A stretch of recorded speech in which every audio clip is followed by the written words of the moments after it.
How's it going, car people? It's Lucas here back with another video. If you saw my latest community post, then you will know that Germany is currently on lockdown and that I haven't been able to film any cars lately because of it, which means that I've been struggling for content. But I was digging through some old files on my laptop and found some car pictures and videos that I took before I even started on YouTube. So I figured, if I can't film car reviews right now, why not show you those pictures instead? Makes total sense. I also do have pictures of cars from after I started on YouTube, and I will include those pictures as well, because I never showed them on the channel. And because I have so many pictures and videos, this will be a two-part video. Currently, you're watching part 1. So without further ado, join me on a path down memory lane of all of the car pictures and videos I've collected over the years.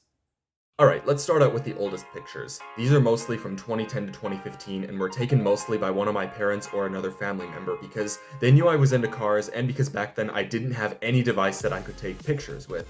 Even after I started taking pictures of cars, some of the pictures were still taken by one of my parents because they saw the specific car at some point whenever they were out somewhere without me and thought I'd like to see it. Alright, let's officially get started. Here we have a Nissan Navara, completely wrapped in silver chrome, which looks very nice. This was taken back in 2011 or maybe even 2010, and in the UK. Fun fact, my family and I actually used to live in the UK from January 2009 to July 2013, before moving to Germany, but that's a long story.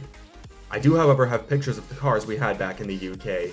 My dad had a 2007 Suzuki Swift. It was red with white stripes, manual transmission, but I honestly don't remember what engine it had.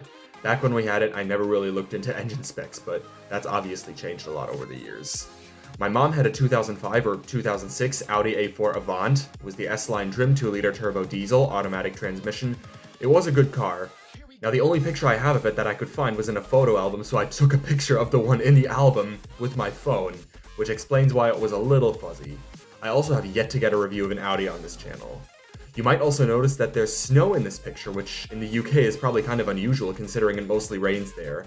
I know I also have some viewers from the UK, so please tell me if you can still confirm that today. But really, this was the only good picture of the A4 that I could find. In February 2013, we replaced it with a 2009 Citroën Grand C4 Picasso. It was the 1.6-liter turbo diesel, semi-automatic transmission. We only had that car for a few months because after that was when we moved to Germany, so we had no other option but to sell it. After the move to Germany, we got another Grand C4 Picasso that I surprisingly do not have any pictures of. But the differences were, it was a 2008, it was black, and being assembled in Germany, it was obviously left-hand drive instead of right-hand drive. Everything else was exactly the same. That was also the car we had before our Toyota Sienna. Moving on, this is a Hyundai i40 station wagon. This car is not available in the US, by the way. It was a rental car that my dad had on a business trip to Germany back in 2012 or 2013, most likely just before the move. Here we have a Ford E450 RV. This picture was taken on a trip to the USA back in 2013. The RV originally belonged to my aunt and uncle who lived there, and it also has a name, which is Burnaby. We experienced some trips in Burnaby, and they were all a blast, but unfortunately they all happened long before I started on YouTube. And as of September 2017, my aunt and uncle no longer own Burnaby. At least I have this picture from memories. Here we have a unique old bus that I unfortunately don't know the model of. This was taken in Germany in May 2014 when we already lived there. We saw this on a hike in a town called Rüdesheim am Rhein, which is a very nice place, by the way. Something else we saw on that same hike is this green Mini Cooper convertible. That color really pops. Here we have a black, white, and gray camouflaged Smart 4.2, which is very eye-opening from a distance. In this picture we have a 2002 Volkswagen GTI, a Ford Explorer, and a Ford Escape. I unfortunately don't know the Explorer and Escape's model years. The GTI and the Escape belonged to my aunt and the Explorer belonged to my uncle. My aunt still has the GTI. She actually bought it brand new back in 2002, probably around when I was born. The car is the same age as me. She's had the GTI for as long as I can remember and liked it so much that she still kept it around even after getting the Escape. I also heard that the GTI actually hasn't moved from that spot right there since 2014. And I'd be lying if I said I didn't feel bad for it because it looks like a fun toy. It's a manual, by the way, which, as you might know, is quite rare in the States and would surely add to the fun. The Escape and Explorer are long gone, though. The Escape was replaced with a Subaru Legacy, which my aunt decided to sell in the end because she thought it wasn't a good value. The Explorer was replaced with a 2014, I think, Toyota Highlander, which a few years later was replaced with a 2018 Highlander Limited Platinum, which some of you might know about because I actually have a video of it on the channel. This picture was taken at my confirmation in June 2016, after which I got a ride home from the church in this W221 Mercedes-Benz S350 Blue Tech, which was so cool. I've always loved the S-Class, I still do today, and I really hope to get a review of one on the channel sometime. This picture is currently pinned to a wall in my room, by the way. Here's another picture from August 2016 of me next to a Ferrari F430 Spider. FYI, I was 14 in this picture. My uncle was actually the one who took this picture. At that time, my aunt, uncle, and cousins, the ones who used to have Burnaby the RV, were visiting us in Germany, and on the last day of their visit, we visited a climbing park, which was about a 30 or 40 minute drive away from our house. In the parking lot, we stumbled across this F430 and my uncle asked me, "You want a picture next to a Ferrari?" I couldn't say no to that. Now we're starting to get into the pictures I took myself. Real quick, before we continue, I'd like to apologize for the horrendous quality of some of these pictures. Back then, I had a really crappy phone with a low quality camera, but for a while, that was all I had that I could take pictures with, so there was no other option. Anyways, let's still continue looking at the pictures. Starting with this Lincoln Town Car Limousine with a front end off of an Excalibur Phaeton. I saw this in January 2017 at our local gas station, by that I mean the one closest to our house, and when I did, I knew I had to get a picture of it. And if that wasn't crazy enough, here's a pink Hummer limousine. Just wow, is all I can say to that. Not because I like the color pink, but because you almost never see pink cars, let alone a pink Hummer limousine. Here we have a vintage Mustang in a striking turquoise color, and a BMW i8. Those pictures were taken in March 2017. Here we have a classic Volkswagen Beetle in this beautiful green color, taken in April 2017 in Weimar, Germany, where my aunt and uncle live. Speaking of my uncle, this is one of his previous cars, a 2014 Mini Cooper D with the 1.5-liter turbo diesel engine. By the way, this is the same guy who had the BMW M140i. This Mini was what he had before the M140i. And about the M140i, we'll talk more about it in part 2. In May 2017, I was in Italy on a class trip, and while I didn't have time to go car spotting there, I did see this army truck. That same month back in Germany, I saw a Ferrari F355, beautiful car, a Ford Mustang, which looks really good in that orange color, a silver G-Wagon, always love those cars, a Jaguar F-Type, an Aston Martin DB9 Volante, and a Bentley Continental GT. In June 2017, I saw an orange Volkswagen bus, an S-Class coupe, love the way those cars look, and a trike. I honestly don't know what model it is, but it looks sick. And one of my neighbors actually owns this thing, which makes it all the better. It's awesome. In August and September 2017, I saw this Porsche 911 Carrera GTS convertible, a 930 Porsche 911 Targa Top, a yellow C5 Corvette, a red Volkswagen Beetle convertible, a Tesla Model X, and a modified Mitsubishi Eclipse GT in not as good quality because it was taken at night. But anyone remember when Mitsubishi made some cool cars? Yeah, me too. Time to go back in time a little because in July 2017 we went on vacation to Switzerland, and on the way we took a stop in Strasbourg, France. Here's a picture of our Toyota Sienna in Strasbourg. While there, I also saw an Alfa Romeo 4C, very good looking car, and this Peugeot 207 station wagon with blue wheels. Very cool. Now to what I saw in Switzerland, as I also did some car spotting there. FYI, we were in the city of Interlaken. I saw this Porsche Cayenne in the parking garage of our hotel.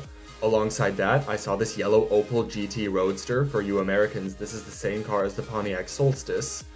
A Porsche 911 convertible. A Honda Civic Type R. Another trike similar to the one we saw earlier. This tractor with trailers attached to it that gets used for tours around Interlaken. A Tesla Model S, a blue Porsche Macan, a classic Fiat Cinquecento, a few Renault Twizzys, a variety of Mercedes-Benz, no AMGs unfortunately, but I did see an S-Class, so I'll give it that. Last but not least, I saw this orange Lamborghini Gallardo. What a sweet car. In that case, I would say that car spotting in Switzerland was successful. But now we move on to an even better place to go car spotting. Las Vegas. Yeah. We were there in October 2017, and you bet that I saw some cool stuff there. But before we get into that, let me first show you our rental car for that trip, a 2017 Dodge Grand Caravan SXT. Here we have my great aunt's 2009 Toyota RAV4 Limited. FYI, my great aunt and uncle live close to Las Vegas. And here is my grandmother's 2014 Toyota Sienna XLE, which famously looks exactly like ours. Alright, now it's time to look at the cool cars, starting with this 1967 Jaguar Mark II, which belongs to my great aunt and uncle's neighbor, who I was introduced to while I was there. He was a really good guy. Little story of the Jaguar, that car at the time had a bad starter, so it was non-running, which at the time was a little annoying to the owner, because as I was talking to him, he told me he really wished he could just start it up and take me out for a ride. It also had been sitting in that garage for around 5 years by then. Ever since the Vegas trip, I haven't heard any updates about the Jag, so I don't know what it's currently up to. Speaking of the owner of the Jag, his wife once had this, I think it was a 95 Land Rover Discovery. The story of this one is that back in 2013, it overheated, and has been sitting in that spot ever since. It probably wasn't worth replacing the engine in it after that, because knowing Land Rover's reputation, it definitely would have broken again. Now we have a junk car, this 1955 Austin Sprite. Story of this one is that it has been sitting for decades, not always in this spot, but still, decades. It's junk and worth basically nothing at this point, but interestingly it's left-hand drive. Most Austins produced were right-hand drive, so that's something. Alright, now we have something that's older than the junk Austin, but also preserved and in much nicer shape, which is my great-uncle's 1941 Lincoln Continental. Yes, it's his car. At that time, the car had been sitting in this garage for around 4 or 5 years with a dead battery, but he still has the car, and by now he's gotten it fixed up and makes sure to take it out every now and then to keep it going. Hopefully I get to see the car again one day, once the pandemic is over. Here we have something even older! A 1926 Buick Standard Six. This belongs to another one of my great aunt and uncle's neighbors, so there's some cool cars in their neighborhood alone. This is also the oldest car I've ever seen outside of a museum. And, back then, the owner told me it does run. Does it still run today? I don't know, but if it does, crazy, because this car is approaching 100 years old. Now it's time for the really cool stuff. First off is this, I think it was a 1954 Ford F-150 with flames on display near some of the casinos on the Las Vegas Strip. And the infamous M&M car, located in the M&M store on the Strip. Thumbs up for the M&M car. Here we have a yellow C7 Corvette convertible. I've always loved Corvettes, and real quick, take a listen to the sound.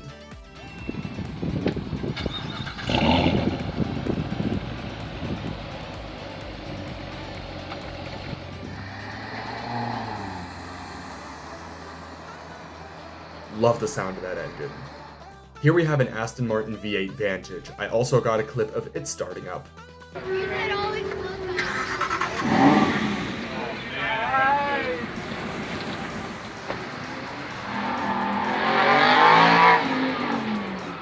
Unfortunately, it's not the V12, but it still sounds really good. Just for reference, here's what an Aston Martin V12 sounds like.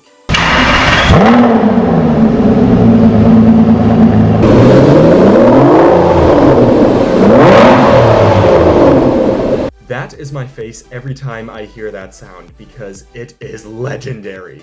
One of, if not, the best sounding car ever.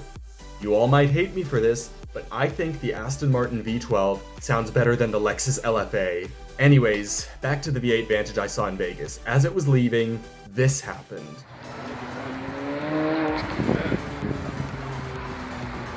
Yep, a McLaren 570S passed by. Thank God I was filming. Later on, I saw a Lamborghini Gallardo. It was white, so maybe not quite as cool as the orange one I saw in Switzerland, but overall still a very good looking car. After Las Vegas, my family, my grandparents, and myself took a trip to Utah to visit some national parks. On our way to Bryce Canyon National Park, I saw a C6 Corvette. And on the way back from a visit to the north rim of the Grand Canyon, yes, I know that's in Arizona and not Utah, but I saw another C7 Corvette, this one being red. And that about wraps it up for that trip. The final two cars I'm going to show you in this video are this Porsche 718 Cayman and this yellow Aston Martin Vantage, of which I unfortunately can't remember if it was the V8 or the V12. No matter though. And that's going to wrap it up for part 1. I hope you enjoyed seeing all of the cool cars I just showed you. Stay tuned for part 2 as it also has some cool stuff in store. Thanks so much for watching, and I'll see you next time. I can never ever find the right words, and there's no way this is real life. There's no telling you're the right girl, so I can only say that it feels right.